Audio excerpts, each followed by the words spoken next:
right. Maybe talking to Kris Versteeg will make us feel better. Former NHL forward, our favorite Sportsnet analyst. What's going on, Kris? Are you guys going to keep rambling on, or are you going to ask me any questions? No, we're asking you questions. I'm already sick of you. All right, fair enough. Today's not the day for this. It's not the day. I know. So, can I always, get one thing straight, though? One thing straight before you ask a question. This is for all Leaf Nation. Trust me, if Mike Babcock was your coach, you wouldn't be better off right now. Let's just get that straight, and then now you can ask your question. I agree. I think Babcock's time had clearly come to an end, and that if there's any revisionist history about whether he should still be here, it's, in my opinion, not correct. I will say this, though. Babcock, a lot of it was trying to make it so that these guys worked harder, and a lot of it was trying to send messages of you need to earn your ice time, you need to earn things in this league. And I think he probably went about that in pretty bad ways. I don't think Babcock, the guy, is the best, but I do think that message of this team needs to earn it, that resonated last night to me, watching those top players. You know where the truth lies?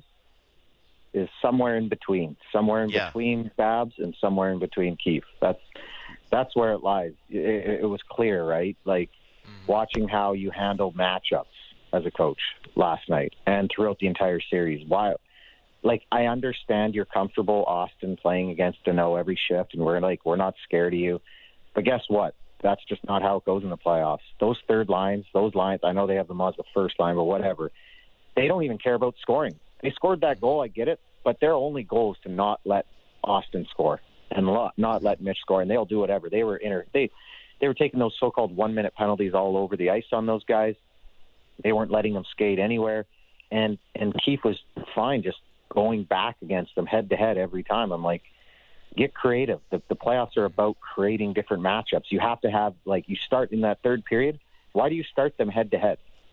Have them on the bench. Be like, once you see Danault come off the ice, put another line out there. It doesn't matter if it's Kerfoot or anything. Once you see Danault come off, get them back on.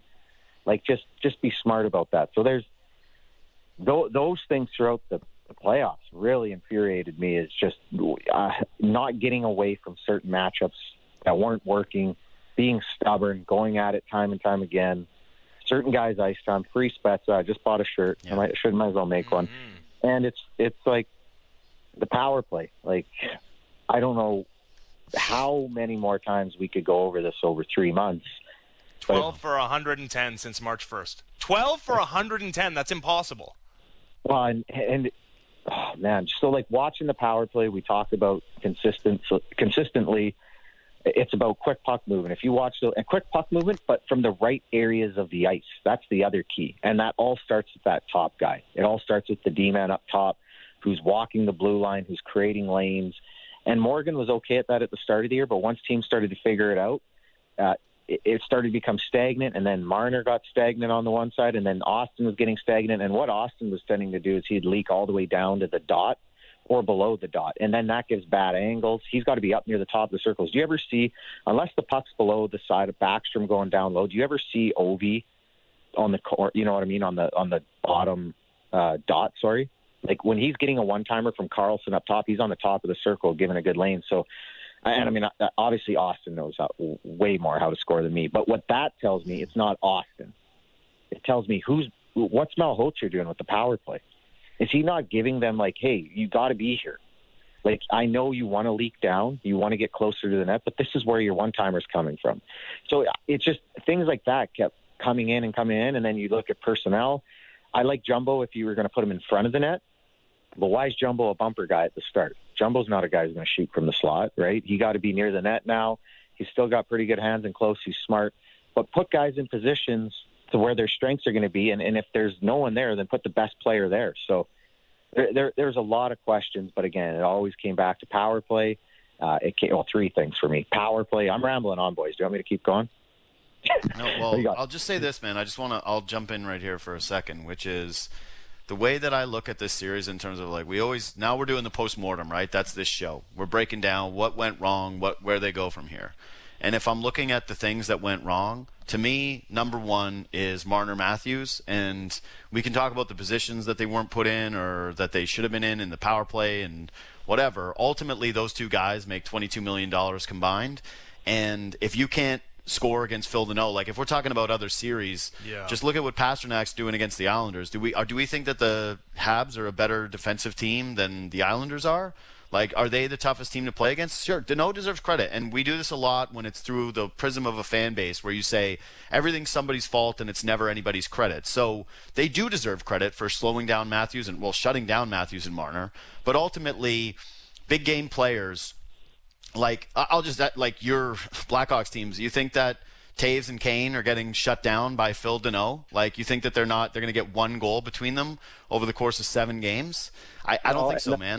You're right about that, but what was done is there was a lot of matching in between that to get them away from certain guys. Playing Vancouver, Kessler, they always wanted Kessler head-to-head of Taves.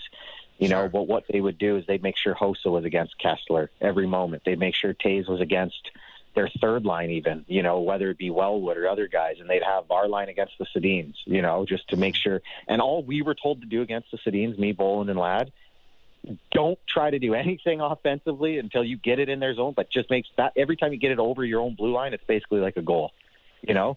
It's like scoring a goal. So, and yeah, you look at it, the biggest issue I had, especially with Mitch, even more than Austin actually, is just the emotion. And I don't know if it's no fans in the stands, because like it sucks watching with no fans. Like it's horrible, because you go from our game to the Boston game, you're like, wow, I feel like I'm like on the edge of my seat. And then you watch. I was like, there's times I'm like literally almost falling asleep. I find like last night I was just like, is this because there's no fans, or is this just because this is two not very good hockey clubs playing? You know. But anyways, let's get back to Mitch. It's the emotion.